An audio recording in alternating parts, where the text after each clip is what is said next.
They don't want what we know out there. You'll never get this on CNBC. But our school system will never tell us that, because they're part of the process. Fake money, fake teachers, fake assets. I know the game of the rich. My rich dad taught me. You know it because you're the banker. The bankers and the rich play is different than what they teach you in school. All over the world, what does school teach you about money? And the answer is nothing. And that's not a mistake. That's not an accident. I knew that. Most people know that.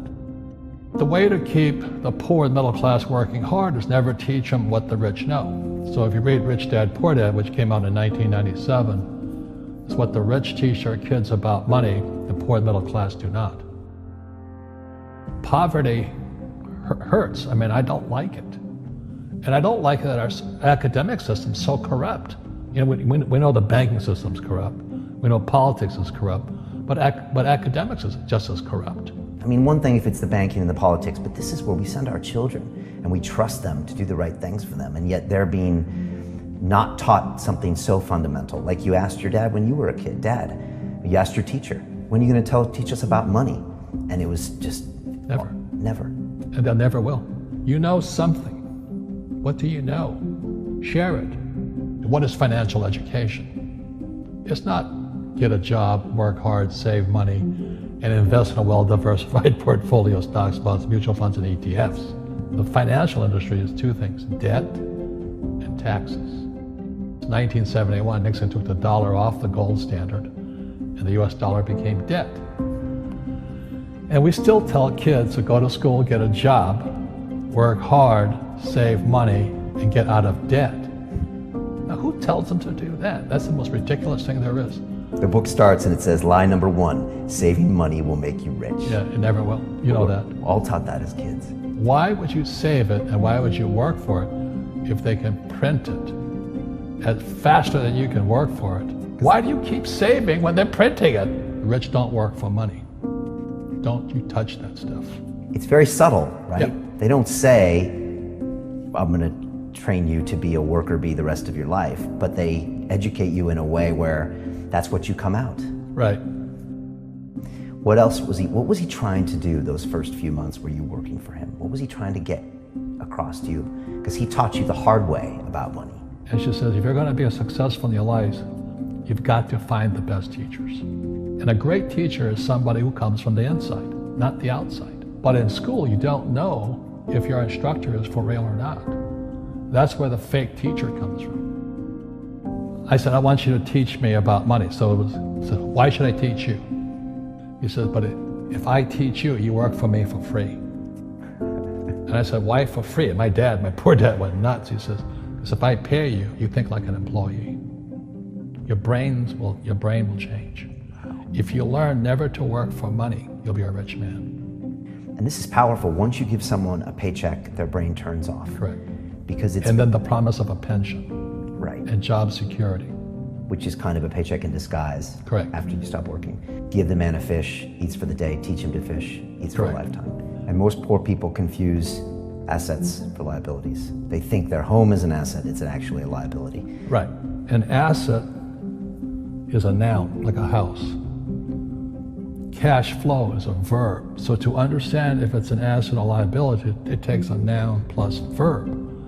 So if the cash is flowing out of your pocket, it's a liability. If the cash is flowing into your pocket, asset, verb, it's an asset. So I own 7,000 rental properties. Those are assets. Every month, the cash flows in. Whereas many people have the big house on the hill and the cash is flowing out. Right. And they're going broke. Right, it's like a frame of mind. The other thing the poor don't understand is the number 1 expense for most people is taxes. And yet we don't even see it. Isn't that weird? You walk around and you look at the paycheck and say, that doesn't seem right, and you don't realize that the government's got a huge hand in your pocket and you are doing nothing to minimize that. Again, right. This is what's very different about the rich and the poor. The rich don't work for money. His number 1 expense is tax. See, there's 3 kinds of income: earned, portfolio, passive. So earned income is if I get a job, that's earned income. If I'm a doctor or a programmer, that's earned income because I'm working for it. If I buy, let's say, Apple for $10 and I sell it for $20, that's portfolio income, capital gains. Yeah. But passive income, which is cash flow, is never taxed. And so these guys are screaming right now in America, tax the rich. I said, good luck. Because most of the guys complaining, they don't know there's three kinds of income. And the rich don't have jobs anyway. They have assets. And so the average schmo out there, a poor guy, sent the kid to school. They don't learn this. You see, very few people will buy what I do, make $1 million and pay zero tax. And my rich dad taught me that playing Monopoly. That's how it started. 4 greenhouses, 1 red hotel. Or the McDonald's formula. I write about it here. McDonald's, Ray Kroc. Yeah. McDonald's is in the real estate business. So they sell hamburgers, but they buy real estate, so they pay no taxes. This guy Bezos, he's $16 billion. How much tax did they pay on that $16 billion? Zero. And that's all legal. Anyone can do it. Everybody can do it. But most people lack the education. So once you learn how to use debt as money, you can never say, I can't afford it. You see, because the banks will give you, so the banks, after the crash of 2008, the banks gave me $300 million tax-free. When I asked the average guy, I said, why don't you use debt? They can't even get a loan. Because their scores, their FICO scores, I don't know if you have them here, are so bad.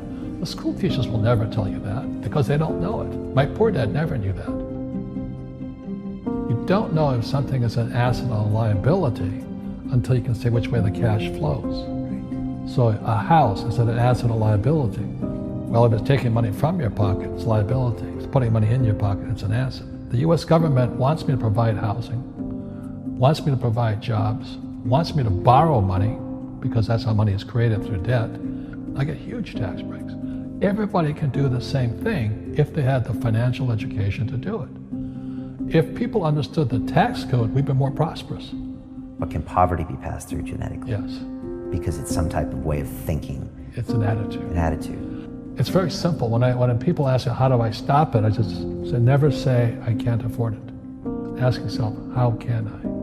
The reason I have so much money is because I don't say I can't do it. I just go, how can I do it? And I just go and do it. I make a lot of mistakes, but that's how I learn. How can I? The poor people, like my poor dad, always said I can't afford it. Do you think I'm made of money? I'm a school teacher. I can't do that. And I picked that up. And my rich dad never said those words.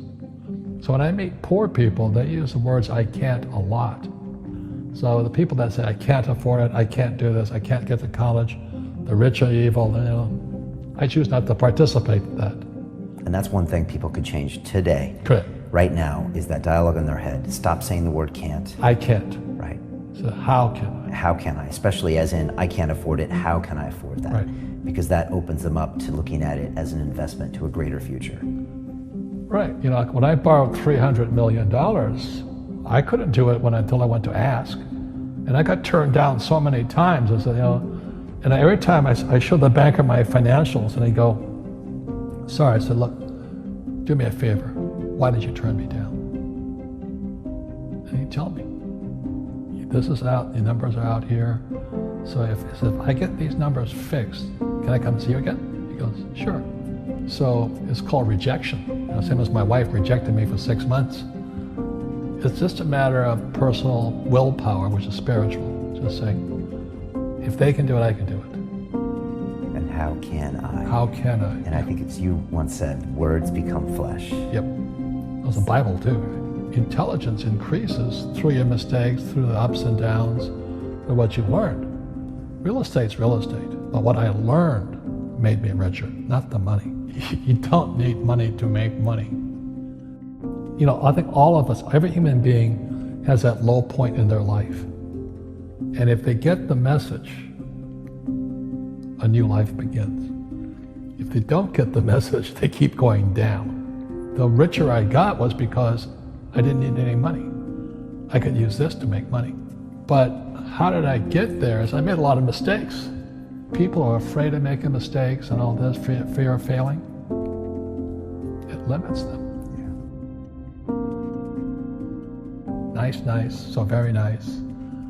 So many people trapped in the same device.